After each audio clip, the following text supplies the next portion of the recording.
Party తరఫున సంవిధానం వారికి సన్మానం చేసి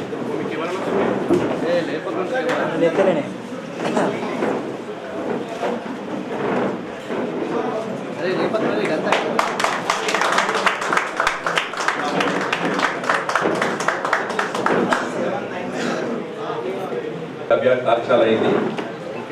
అలాగే దీంట్లో భాగంగా 22-23 తారీఖు నాడు ఎస్సీ ఎస్టీ బలహీన బస్తీలో పెద్ద ఎత్తున వినోద రోజులు ఇప్పటిదాకా మనం మాట్లాడుకున్నట్టు మంచిగా డబ్బులతోని ఆ కాలనీలలో ఈ రాజ్యాంగం 75 సంవత్సరాల యొక్క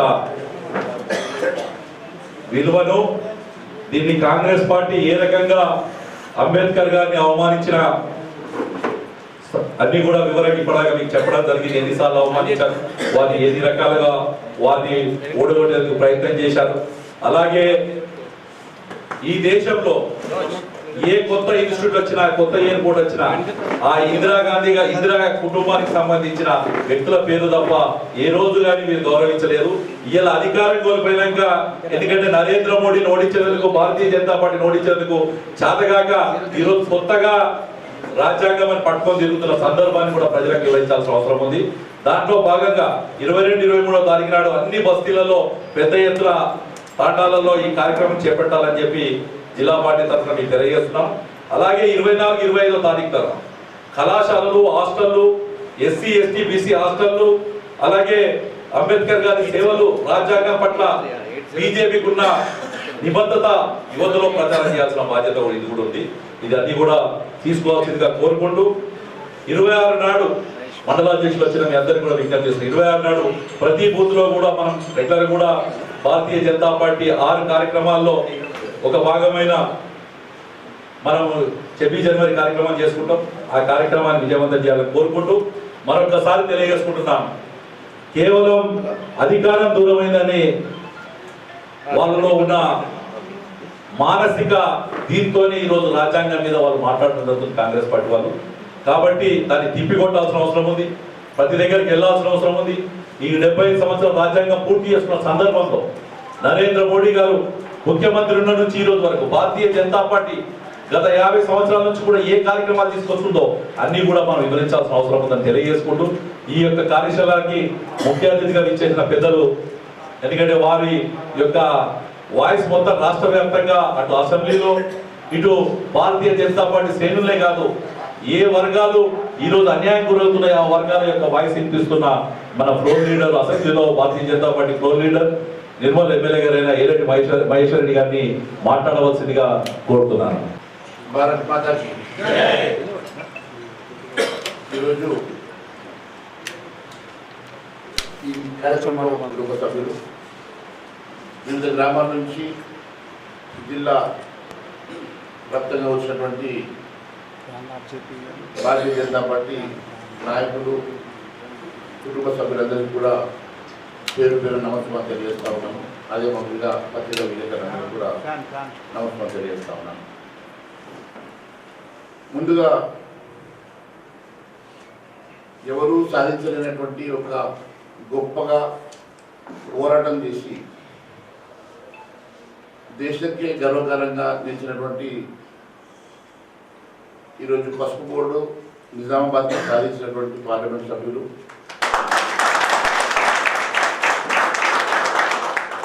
ధర్మపూర్ అరవింద్ గారు, వారి వెంట ఉన్నటువంటి వారి మద్దతుగా వర్తించినటువంటి నాయకులందరికీ కూడా నేను మనస్ఫూర్తిగా ధన్యవాదాలు తెలియజేస్తా ఉన్నాను.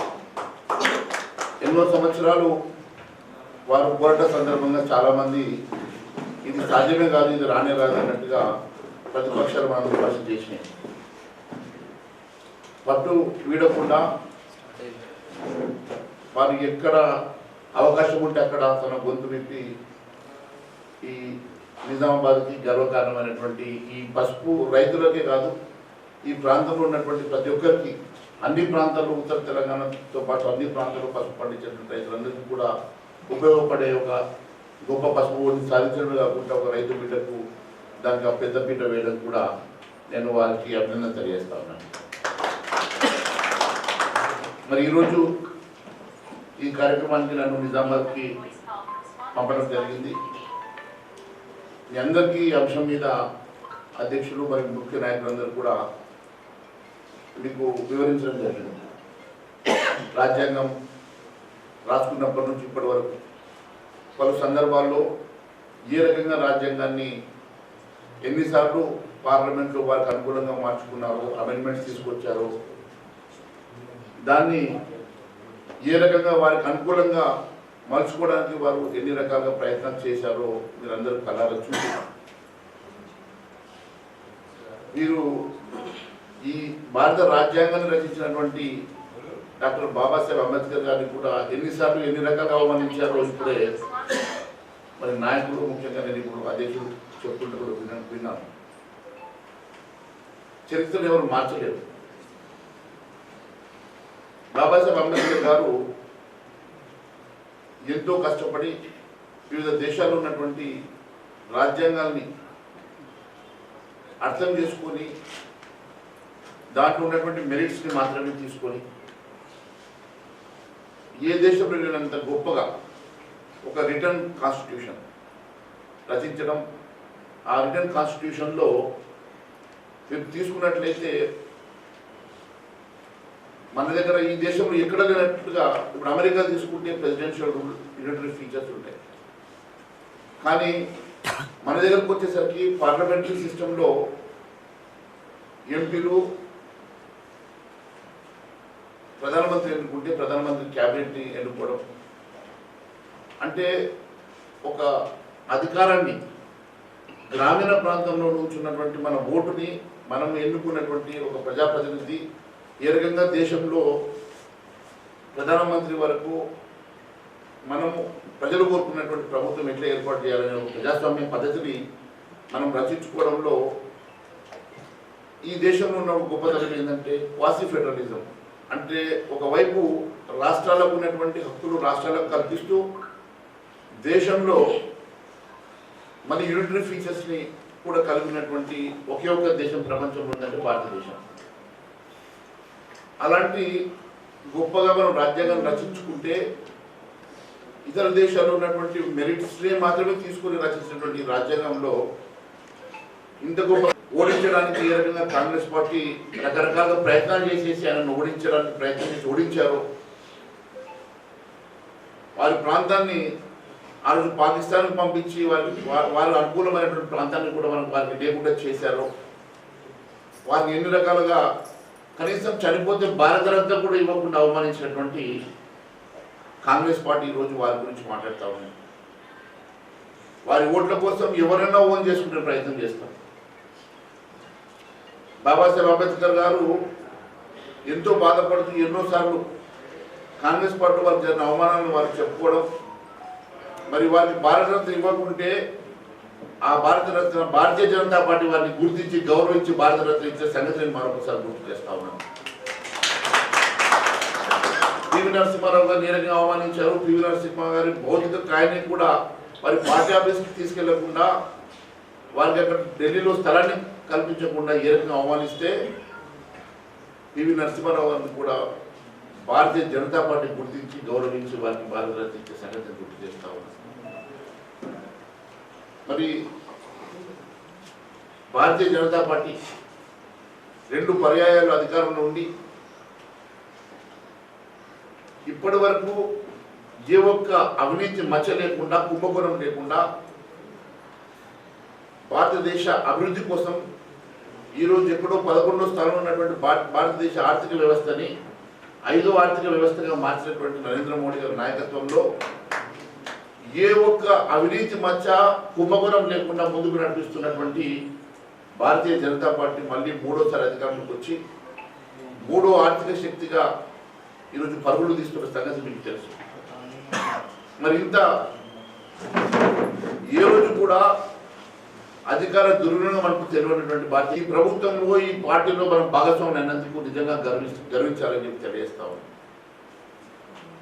ఈరోజు ప్రజలంతా కూడా కాంగ్రెస్ ముక్త్ భారత్ కోసం ప్రయత్నం చేస్తున్న సందర్భంగా ఈరోజు వారు కేవలం మిగిలిన ఇక్కడ ఒక తెలంగాణ, ఒక కర్ణాటక 3 అవినీతి కార్యక్రమాలు 6 కుంభకోణాలతో నడుస్తున్నటువంటి ప్రభుత్వాలు ఈరోజు ఈ ప్రభుత్వం మీద ఎన్ని రకాలుగా విమర్శ చేసినా దున్నపోతు మీద వర్షం పడ్డట్టుగా ఉన్నది తప్ప వారికి ఏ ఒక్క ఆరోపణ మనం చేసిన ఆరోపణకు సమాధానం కూడా చెప్పుకునేటువంటి స్థితిలో ఈ రాష్ట్ర ప్రభుత్వాలు ఉన్నాయి. ముఖ్యంగా తెలంగాణ రాష్ట్రంలో ఇప్పటికీ మనము 13 కుంభకోణాలు వారి అవినీతి కార్యక్రమాలని ఆధారంతో సహా బయటపెట్టినా కూడా దాని మీద స్పందించినటువంటి ప్రభుత్వం ఇంకా రోజుక కుంభకోణం బయటపెట్టినా వెలికి తీస్తూనే ఉన్నా రోజు కుంభకోణాలు జరుగుతూనే ఉన్నాయి. అన్ని రకాలుగా అవినీతితోటి పేరుకుపోయినటువంటి రాష్ట్ర ప్రభుత్వం, పూర్తి అవినీతిమయమైనటువంటి రాష్ట్ర ప్రభుత్వం రాష్ట్ర ప్రజానీకానికి ఇచ్చినటువంటి ఏ ఒక్క హామీ కూడా ఈ రాష్ట్ర ప్రభుత్వం పూర్తి లేదు. పూర్తిగా ఇచ్చినటువంటి హామీలు మర్చిపోయింది. పూర్తిగా ప్రజలకు వ్యతిరేకంగా దూరంగా ఈరోజు స్వార్థం కోసం మాత్రమే పనిచేస్తున్నటువంటి ఈ ప్రభుత్వం ఖచ్చితంగా ప్రజలు బుద్ధి చెప్పడానికి సిద్ధంగా ఉన్నారు. ఈరోజు ఈ రాష్ట్రంలో భారతీయ జనతా పార్టీ మాత్రమే ఆల్టర్నేటివ్గా ఎదుగుతున్నటువంటి సందర్భాన్ని నేను గుర్తు చేస్తా ఉన్నాను.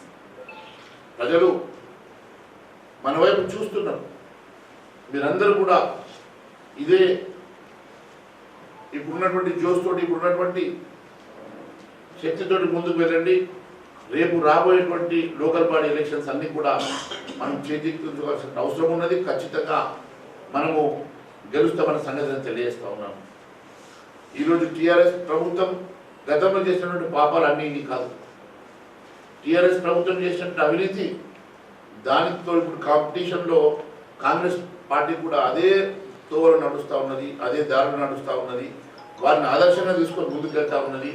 వారిని ఎట్లా బ్రేక్ చేయాలా, వారు చేసిన అవినీతి కుంభకోణాలని మనం ఏ రకంగా బ్రేక్ చేయాలని చెప్పేసి వారి ఆలోచనలతోటి వారు ఇంకా స్పీడ్గా వెళ్తూ ఉన్నారు. వారు 10 సంవత్సరాలు పట్టింది, మేము కేవలం 5 సంవత్సరాలు వారిని దాటేస్తామన్న రీతిలో వారు ప్రయాణం చేస్తూ ఉన్నారు. ఈరోజు ఈ రాష్ట్ర ప్రభుత్వ పరిస్థితి ఎట్లా ఉన్నదంటే ఈ రాష్ట్రంలో అప్పు తీసుకోవడానికి కూడా దేశంలో ఒక పద్ధతి ఉంటుంది. మన జీడిపిలో 3.5% కన్నా మించి అప్పు తీసుకోవడానికి వీల్లేదు. ఈరోజు మన జీడిపి మీద అప్పు తీసుకోవాలంటే 3% కాదు 3.5%. కానీ మొన్న కానీ కాంగ్రెస్ టీఆర్ఎస్ పార్టీ నాయకులు పసుపు బోర్డు గురించి మాట్లాడుతూ అవక్కులు చెవుకులు వాడుతున్నారు. పసుపు బోర్డు తెచ్చినట్టు ఇలా ప్రెస్ మీట్ పెట్టుకుంటే చాలా మంది నాకు ఫోన్ చేయమని అడుగుతున్నారు.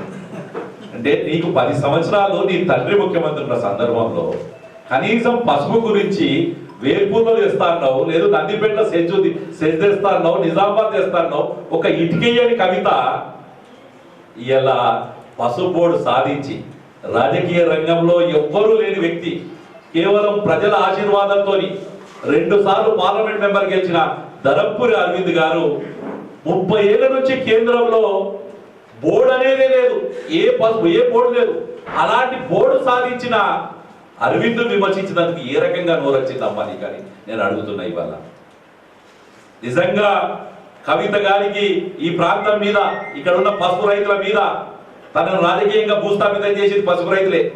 ఆ పసుపు రైతుల మీద కానీ ఏదన్నా ప్రేమ ఉంటే అరవింద్ పోయి, ఢిల్లీలో ఉన్నాడు అరవింద్ పోయి సన్మానం చేసి అట్లా చెప్పు కానీ నేనే సాధించినా అని చెప్పి లెటర్లు, కాంగ్రెస్ వాళ్ళేమో వాళ్ళు మేము సాధించినామని చెప్పి లెటర్లు పెడుతున్నామని చెప్పి వాళ్ళు అంటారు.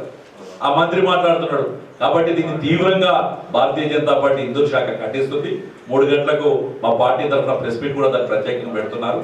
కానీ మరొక్కసారి తెలియజేస్తున్నాను, కవితకు కానీ టీఆర్ఎస్ పార్టీ నాయకులకు కానీ కాంగ్రెస్ పార్టీ నాయకులకు కానీ అరవింద్ అనేవాడు నిజమైన పసుపు బోర్డు. పసుపుకు ఎలాంటి చెదలు ఉండదు. పసుపు బంగారం లాంటి పసుపు. ఆ పసుపు ఇందూరులో ఉన్నదంటే అది ధరంపురి అరవింద్. ఆ వ్యక్తి చేసిన పెద్ద కార్యక్రమాన్ని అందరూ అభినందించాల్సిన అవసరం ఉందని తెలియజేసుకుంటున్నారు. జనతా పార్టీకి సేవ చేస్తున్న గంగాధర్ గారికి బిఎస్ఎన్ఎల్ అడ్వైజరీ బోర్డు మెంబర్ ఇచ్చారు. వారికి వేదిక మీద వారు తీసుకోవాల్సిందిగా విజ్ఞప్తి చేసుకుంటూ, గంగాధర్ రెడ్డి గారు, జగన్ గారు వారు కూడా వేదిక మీదకి వచ్చి ఈ యొక్క నియామకం